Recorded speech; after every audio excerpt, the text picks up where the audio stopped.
नमस्कार। आज हमारे पास एक ऐसी कहानी है जो संगीत, रहस्य और प्रकृति के बीच के एक बहुत ही अनूठे रिश्ते को छेड़ती है। हाँ, और कहानी का नाम भी उतना ही दिलचस्प है, गूंजते गलियारे का रहस्य। बिल्कुल। इसका जो नायक है एलेक्स, वो एक युवा संगीतकार है, बहुत प्रतिभाशाली, लेकिन वो उस दौर से गुजर रहा है जिससे हर कलाकार डरता है। Writer block. हाँ, राइटर ब्लॉक। उसकी रचनात्मकता जैसे कहीं जम सी गई है। हाँ, वो एक ऐसी खामोशी में फंस गया है जिसे वो तोड़ नहीं पा रहा, और फिर प्रेरणा की तलाश में वो एक ऐसी जगह पहुंचता है जो अपनी खामोशी के लिए नहीं बल्कि अपनी आवाज के लिए जानी जाती है। एक घाटी जिसे स्थानीय लोग गूंजते गलियारे कहते हैं। तो आज हम इसी कहानी की गहराइयों में उतरेंगे। हम सिर्फ इसकी कहानी नहीं सुनेंगे बल्कि इसके पीछे जो विचार छिपे हैं उन्हें भी समझेंगे। हाँ, कि कैसे एक जगह की ध्वनिक विशेषताएं एक पुराना राज खोल सकती हैं। और कैसे संगीत सिर्फ मनोरंजन नहीं बल्कि अपने आसपास के माहौल को बदलने की ताकत भी रखता है।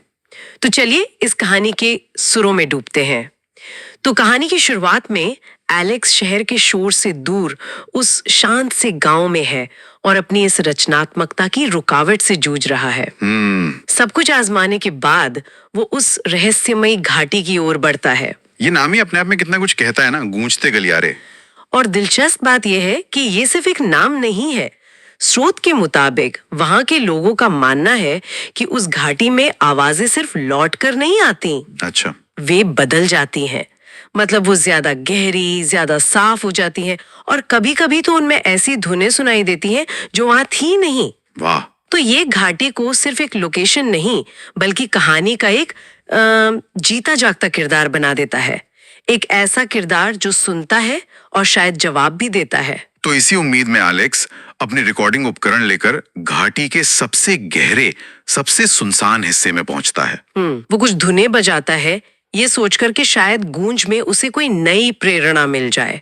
और तभी कुछ ऐसा होता है जिसकी उसने कल्पना भी नहीं की थी। और ये कहानी का पहला बड़ा मोड़ है जहां एलेक्स की कोशिश एक खोज में बदल जाती है। कैसे? जब वो अपनी रिकॉर्ड की हुई धुन को वापस सुनता है तो उसे अपनी धुन के पीछे उस गूंज में एक और ही धुन सुनाई देती है, बहुत हल्की सी, लगभग किसी दूसरी दुनिया से आती हुई लगती है। अच्छा। स्रोत इसे आवाजों के समूह जैसा बताता है, जैसे कोई भूला बिसरा गीत हवा में तैर रहा हो। ये ऐसा नहीं है कि कोई और गा रहा है ना, ऐसा लगता है जैसे यह आवाज घाटी की चट्टानों, पेड़ों और हवा में सदियों से कैद थी। बिल्कुल। और एलेक्स की धुन ने बस उसे जगा दिया। सही कहा। इसे हम एक तरह की, क्या कहते हैं, ध्वनिक स्मृति या अकोस्टिक मेमोरी कह सकते हैं। ये एक बहुत ही आकर्षक विचार है कि किसी जगह की दीवारों में, पत्थरों में वहां हुई घटनाएं और आवाजें किसी तरह से दर्ज हो जाती हैं। जैसे पत्थर यादें सहेज कर रखते हैं। हाँ, और एलेक्स अनजाने में उस घाटी की यादों से टकरा जाता है। और इस एक पल ने सब कुछ बदल दिया। उसका राइटर ब्लॉक गायब हो गया और उसकी जगह एक जुनून ने ले ली। अब उसे अपना गाना बनाने की कोई जल्दी नहीं है। नहीं। अब उसका एक ही मिशन है, इस खोए हुए रहस्यमयी गीत को पूरी तरह से उजागर करना। हाँ, उसकी रचनात्मक यात्रा अब व्यक्तिगत नहीं रही। वो समझ जाता है कि वो किसी ऐसी चीज का हिस्सा बन गया है जो उससे और उसकी कला से कहीं ज्यादा पुरानी और बड़ी है। तो रचनात्मकता अब कुछ बनाने के बारे में नहीं रही। नहीं, अब वो कुछ खोजने के बारे में हो गई है। तो एलेक्स इस छोटी सी रिकॉर्डिंग को लेकर बैठता है और उसे फिर से बनाने की कोशिश करता है। ये तो किसी जासूसी कहानी जैसा लगता है। हाँ, बस यहाँ सुराग खून के धब्बों में नहीं बल्कि संगीत के सुरों में छुपे हैं। और कहानीकार ने यहाँ एक बहुत ही दिलचस्प नियम बनाया है ना। हाँ, बहुत चतुर नियम। एलेक्स को जल्द ही पता चलता है कि ये कोई आम धुन नहीं है जिसे वह अपनी मर्जी से बजा सके। उसे पता चलता है कि उस रहस्यमयी धुन के और हिस्सों को सुनने के लिए उसे एक खास समय पर, एक खास क्रम में कुछ विशेष सुर बजाने होंगे। तो संगीत यहाँ एक पहेली की चाबी बन जाता है। बिल्कुल। इसका मतलब ये सिर्फ कला नहीं है, ये एक तरह का संवाद है। जैसे वो घाटी से सही सवाल पूछ रहा हो और घाटी सुरों में जवाब दे रही हो। सही। तो जैसे जैसे वो इस पहेली को सुलझाता है, क्या इसका असर सिर्फ उस पर और उसके संगीत पर होता है या उसके आसपास की दुनिया पर भी? यहीं पर कहानी एक बहुत ही सुंदर मोड़ लेती है। जैसे जैसे एलेक्स एक एक करके सही सुर जोड़ता जाता है, घाटी में बहुत ही सूक्ष्म लेकिन जादुई बदलाव होने लगते हैं। जादुई? किस तरह के बदलाव? ये बहुत नाटकीय नहीं है, स्रोत के अनुसार पौधे ज्यादा चमकीले होकर खिलने लगते हैं। जिन छोटे छोटे जानवरों को गांव वालों ने सालों से नहीं देखा था, वे फिर से दिखाई देने लगते हैं। हवा थोड़ी और साफ महसूस होने लगती है। वाह! तो मतलब संगीत सिर्फ सुनाई नहीं दे रहा, वो कुछ कर रहा है। वो उस जगह के माहौल को सचमुच बदल रहा है। हाँ, और यहीं पर कहानी एक बहुत ही दिलचस्प वैज्ञानिक विचार को छूती है, जिसे साइमैटिक्स कहते हैं। साइमैटिक्स? हाँ, साइमैटिक्स। ये इस बात का ध्यान है कि ध्वनि तरंगे भौतिक पदार्थ को कैसे प्रभावित करती हैं। शायद वीडियो देखे होंगे जहां एक खास फ्रीक्वेंसी की आवाज से रेत या पानी में सुंदर ज्यामितीय पैटर्न बन जाते हैं। हाँ हाँ, मैंने देखे हैं। रेत अपने आप नाचने लगती है और डिजाइन बनाने लगती है। बिल्कुल। कहानी इस वैज्ञानिक सिद्धांत को एक कदम और आगे ले जाती है। यहाँ सिर्फ रेत पर पैटर्न नहीं बन रहे, बल्कि पूरी प्रकृति की लय बदल रही है।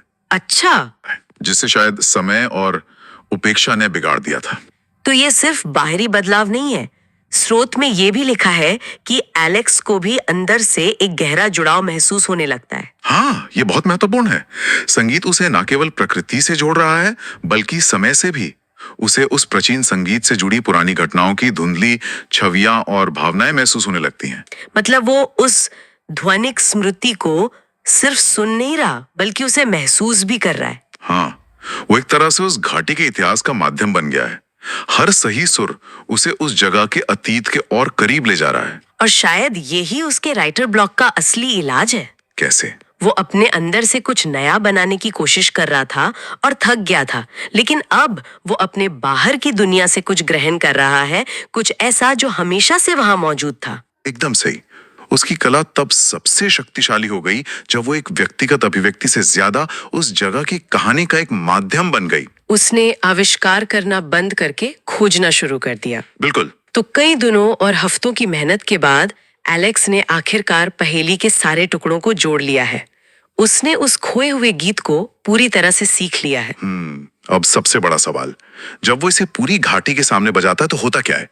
ये प्रदर्शन सिर्फ एक संगीत कार्यक्रम नहीं है, ये एक अनुष्ठान है, एक ऐसी घटना जिसका इंतजार वो घाटी सदियों से कर रही थी। अच्छा, जब एलेक्स उस पूरी धुन को गूंजते गलियारे के केंद्र में बजाता है, तो स्रोत के अनुसार उससे शुद्ध सामंजस्यपूर्ण ऊर्जा की एक लहर निकलती है। एक लहर? हाँ, ये एक तरह से उस जगह के लिए रीसेट बटन दबाने जैसा है, और इसके दो बहुत बड़े परिणाम होते हैं। पहला परिणाम तो शायद वही है जिसकी हम उम्मीद कर रहे थे, लेकिन बहुत बड़े पैमाने पर। हाँ, वो ऊर्जा घाटी में लंबे समय से चले आ रहे हैं पर्यावरणीय असंतुलन को ठीक कर देती है। जो सूक्ष्म बदलाव पहले हो रहे थे, वे अब पूरी तरह से स्थापित हो जाते हैं।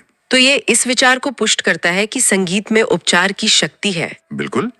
ये थोड़ा बहुत साउंड हीलिंग या म्यूजिक थेरेपी जैसा है, लेकिन यहाँ मरीज एक इंसान नहीं, पूरी की पूरी घाटी है। लेकिन क्या ये विचार थोड़ा ज्यादा आदर्शवादी नहीं लगता कि एक गाना बजाने से सच में पर्यावरण का संतुलन ठीक हो सकता है? असल दुनिया में इसका क्या मतलब हो सकता है? हाँ, कहानी के तौर पर यह जादुई लगता है, लेकिन इसका गहरा संदेश ये है कि प्रकृति में एक अपनी लय होती है, एक सामंजस्य होता है, और इंसानी गतिविधियां, चाहे वो प्रदूषण हो या शोर, अक्सर उस लय को बिगाड़ देती हैं। इस कहानी में संगीत उस बाहरी शोर को हटाकर प्रकृति को उसकी अपनी मूल स्वस्थ धुन याद दिलाने का काम करता है। वो प्रकृति को ठीक नहीं कर रहा, बल्कि उसे खुद को ठीक करने का माहौल दे रहा है। ये एक बहुत ही सुंदर तरीका है इसे देखने का। और दूसरा परिणाम क्या था? वो तो इतिहास से जुड़ा है। सही। दूसरा परिणाम और भी गहरा है। उस संगीत की लहर से गांव के इतिहास का एक भूला हुआ अध्याय खुल जाता है। अच्छा, ये पता चलता है कि गांव के संस्थापक इस संगीत की शक्ति के बारे में जानते थे। ये कोई प्राकृतिक घटना नहीं थी, बल्कि एक सचेत रचना थी।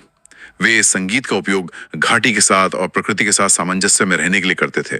तो ये संगीत सिर्फ एक धुन नहीं था, ये उनकी संस्कृति का, उनकी विरासत का एक हिस्सा था, जो समय के साथ खो गया था। बिल्कुल, ये एक तरह का जिंदा इतिहास था, जो किताबों में नहीं बल्कि ध्वनि में संरक्षित था। एलेक्स ने अनजाने में सिर्फ एक गीत नहीं खोजा, बल्कि अपने समुदाय की जड़ों को फिर से खोज लिया। संगीत ने न केवल प्रकृति को ठीक किया, बल्कि इतिहास के एक रहस्य से भी पर्दा उठाया। हाँ। और इन सब बड़ी बड़ी घटनाओं के बीच एलेक्स की अपनी व्यक्तिगत कहानी भी पूरी होती है। हाँ, उसका राइटर ब्लॉक अब बहुत दूर की बात लगती है। उसकी जगह एक गहरी समझ और एक नया आत्मविश्वास आ गया है। उसे वो प्रेरणा मिल गई जिसकी उसे तलाश थी, लेकिन ये उससे कहीं ज्यादा बड़ी और सार्थक निकली जिसकी उसने कल्पना की थी। उसका सबसे बड़ा संगीत तब बना जब उसने अपने बारे में सोचना बंद कर दिया। सही। उसका राइटर ब्लॉक इसलिए टूटा क्योंकि उसने मैं क्या बनाऊं सोचना बंद कर दिया और यहाँ क्या है सुनना शुरू कर दिया। यही इस कहानी का सार है। तो गूंजते गलियारे का रहस्य सिर्फ एक संगीतकार की अपनी रचनात्मकता को फिर से पाने की कहानी नहीं है। नहीं, बिल्कुल नहीं। ये इस बारे में है कि कैसे कला, प्रकृति और इतिहास एक दूसरे से अदृश्य धागों से जुड़े हुए हैं। ये हमें याद दिलाता है कि प्रेरणा अक्सर हमारे अंदर बंद नहीं होती, बल्कि बाहर दुनिया के साथ हमारे रिश्ते में पाई जाती है। सही कहा। ये कहानी हमें अपने आसपास की दुनिया को देखने और सुनने का नजरिया बदलने के लिए कहती है। क्या होगा अगर हम अपने परिवेश को सिर्फ एक पृष्ठभूमि ना समझें, बल्कि एक ऐसा भागीदार समझें जिसके साथ हम संवाद कर सकते हैं। एलेक्स ने संगीत के माध्यम से ऐसा किया। हम शायद ध्यान से सुनकर या देखकर कर सकते हैं। यह एक बहुत शक्तिशाली विचार है। यह कला की भूमिका पर भी सवाल उठाता है।